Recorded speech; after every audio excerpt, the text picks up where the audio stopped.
Bet tur es darīju tādas ļoti pat neiedomājamas lietas. Man patika arī to laiku, visi mikroķirurģija.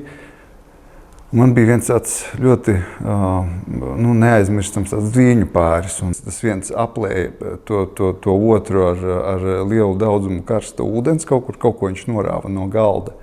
Un tad es toreiz to bērniņu pārsūtīju uz bērnu slimnīcu, jo bija plaši apdegumi. Un pagāja kaut kādi 9 mēneši, nebija gads. Un tad atveda man otrais to mazo ar praktiski atcirstu vienu falangu pirkstam. Tas otrs viņam bija durvīs iecirtis. Viņi ar tādiem staiguļiem staigāja. Un es tam mazajam, man bija līdzi ļoti smalki diegi, un anesteziologs iedeva narkozi tam bērnam, un es piešuvu to pirkstu atpakaļ ar padaudz šuvēm.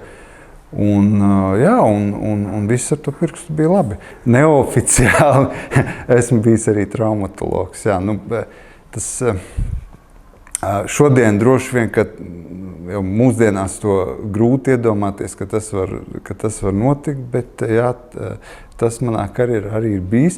Un tā bija nenoliedzami fantastiska pieredze. Un paldies tiem kolēģiem, vecākiem, kas man to uzticēja un kas uzticēja man to darīt. Un es viņus centos nekad nepievilt ar savu darbu.